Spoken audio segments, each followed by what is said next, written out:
welcome to another episode of the HR Growth Network podcast. It's always a pleasure to have you. Thanks for coming along. Thanks, Toyin. I can't believe this is our last podcast in this series I for now. can't. It seems like It's, we started just yesterday. it's been 10 weeks nearly, hey? It's just wow. And it's just been, you know what? It's been so much fun. And just as much as, you've had me on as a guest, I have learned so much and I've been so inspired just by your input and your thoughts. So, Toyin, thank you so much. Thank you for the privilege. Thank you so much, Gwen. It's been a pleasure just listening to you and being able to give to our listeners the benefit of your wisdom. You're being a senior HR professional. You're recently moving in from South Africa to the UK, knowing that we're in the great migration of professionals moving from one part of the world to another. It's just been such a blessing to be able to go into this series of podcasts with you. And like you said, 10 weeks. Yeah, It's gone sure. so it's gone No, so fast. Thank you so much for your presence. I'm looking forward to today's topic. Do you want to lead in on that? yeah, absolutely. So, today is really just how do we pull it all together, right? So, we've kind of, Toyin and I have labeled today's podcast as Get Excited with an Inspiring Plan.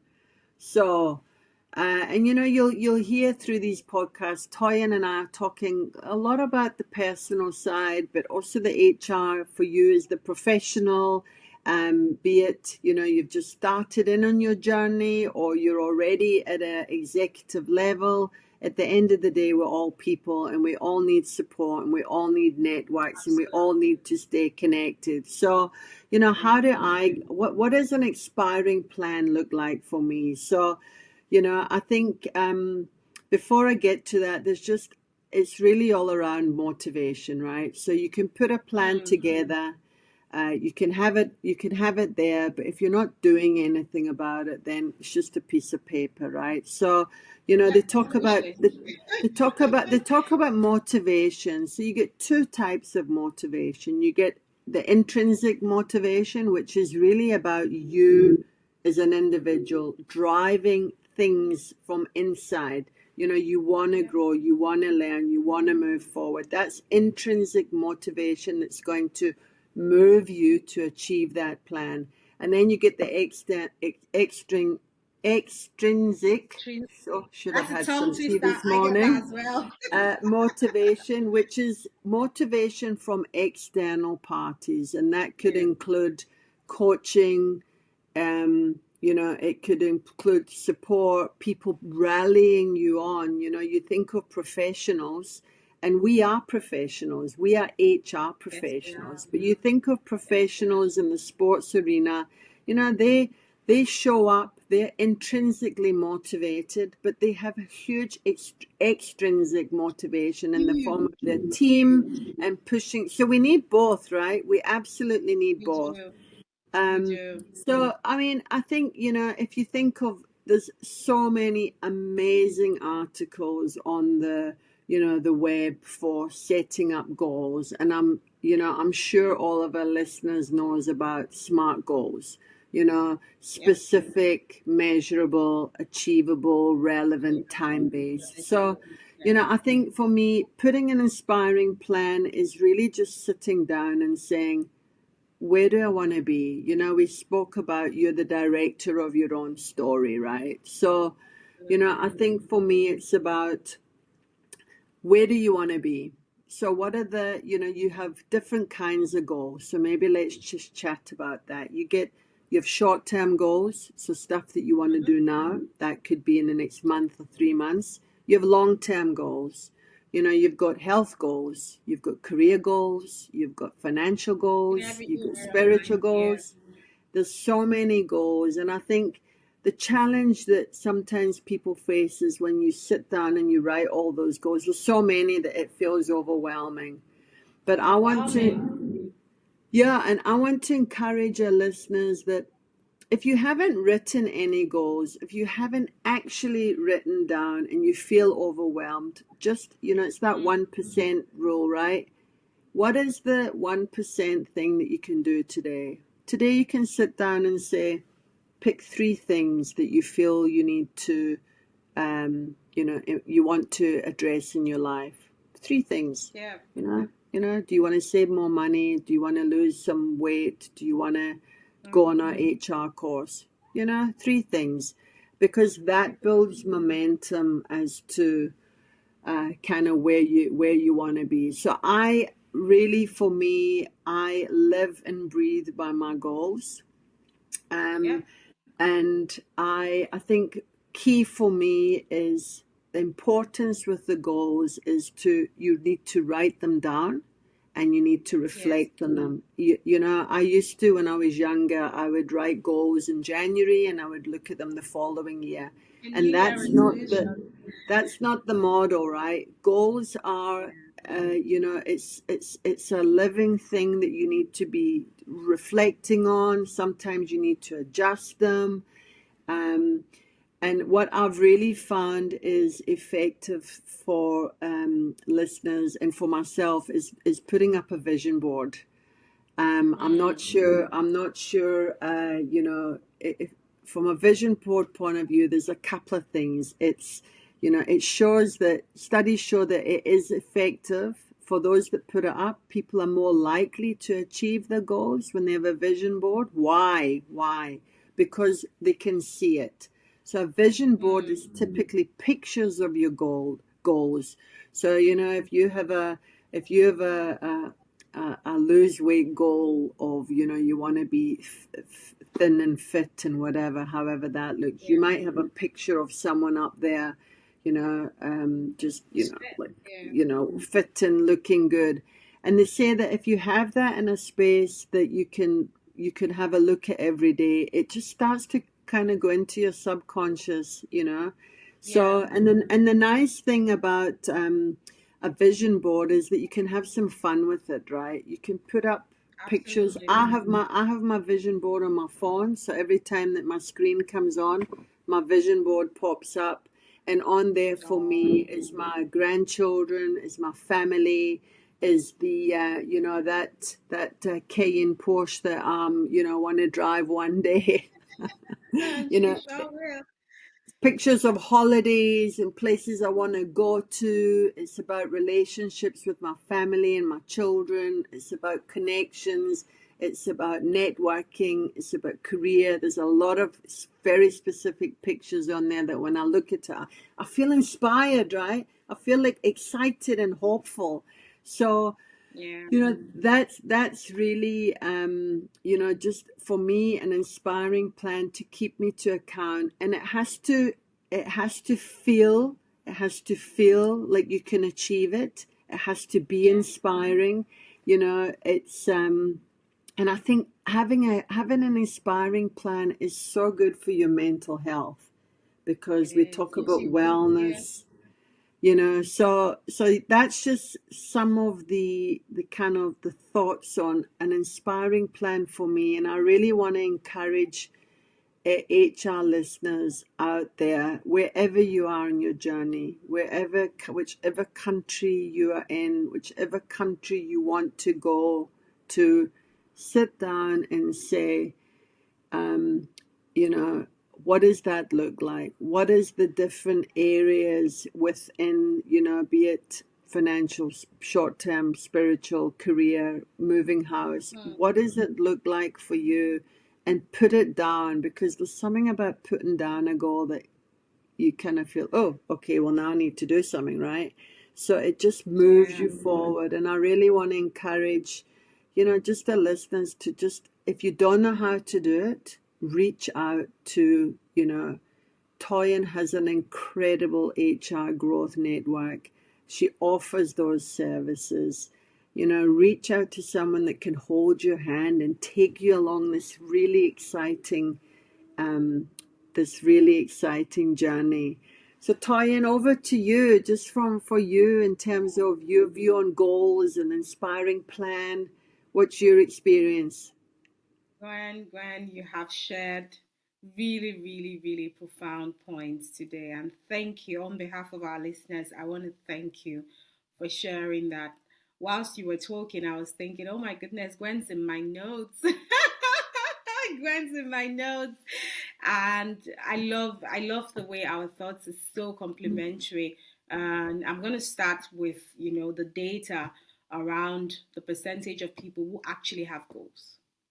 So there's a really small percentage of people who actually have goals. Everyone says they have goals, but then there's an even smaller percentage of people who document their goals. And it's not about goal setting, because I'm sure you've heard about goal setting. If you're a senior HR professional, you do your annual business planning in the organization, you do your personal planning as an individual, you plan with your teams. So setting plans and setting goals, setting objectives isn't new to you. That's what we do by way of our job. But then the question is, in your personal plans, do you write it down? Do you write it down? There is a higher percentage of you meeting your goals if you have your goals written down. So, very simple. Again, we give the simple and the easy, but they are so profound if you can do it. For your notes, procure a nice notebook. And there are so many beautiful notebooks out there. Procure a nice notebook. Tonight, before you sleep, take a few minutes to write down your goals. If you're struggling, not a problem. Leave it. Pick it up again when you're not struggling. Let's get clear on the goal. What's the goal? What do we want to do? Now, Jim Collins says if you've got more than 3 goals, you have no goals. And what's the sense behind that? If you have too many goals, you're overwhelmed. You don't know where to start. It's so counterintuitive. So write it down, then narrow it down to the top three. You choose. You choose. But Proctor says a lot of people, they are extras in their own movie. It's your life. You can't afford to be an extra in it. You have to be the director of it. So you can choose what you want to focus on per time. It's up to you. It's up to you. And we covered that in the previous episode of the podcast. It's up to you to say, this is what I want to do right now. And this is why it feels right to me to do it right now. So I'm going to do that. Then go for it. 3 goals. For me, and I'm happy to share, because again, the purpose of this podcast is not to gatekeep, right? I'm happy to share. My 3 goals are me. Yes, the first part of it is me, and in there is my spirituality, is my health, is my wellness. So I'm the first goal. The second goal is my family, my relationship with my husband, with my kids, with my friends. Those relationships are so important to me. The third one is my business. That's so important to me. Those are the 3 goals I've got. At any point in time, those are the 3 goals. So if you wake me up 12 a.m., if I'm speaking to you at 5 p.m., if I'm at a webinar, at a seminar, those are my 3 goals. Me, my family, and my business. Those are my goals. Now, because there are three, I don't need to like think about it. Now, that's not to say that I'm perfect at this. We're all work in progress. We're all getting there. So write it down. Write down your 3 goals. Then guess what? Write it down daily. Why are you being asked to do that? It's going into your subconscious. It allows you to clarify it. Guess what? Who you were yesterday isn't who you are today. You have shifted. That's just the whole human experience. So when you get into the habit of writing your goals down daily, and I know it does sound like a tedious exercise to do, but trust me, it works wonders. You know that thing about advice? Someone says to you, drink 3 liters of water. You're like, oh no, that's too much water. Why am I drinking so much water? But guess what? Your skin is going to thank you for it. You're going to be looking beautiful for it. You're going to be more hydrated. You're going to be able to think clearly because you're hydrated. So write down your goals daily. Write it down daily. These are my goals. And what it does is that it burns that goals into your subconscious. Remember the other episode of the podcast when we talked about how reframing helps you, and when you stay in a negative loop, your neural pathways are being deepened. What you're doing is now you're rewriting that negative with the positive by affirming that this is what you want to do.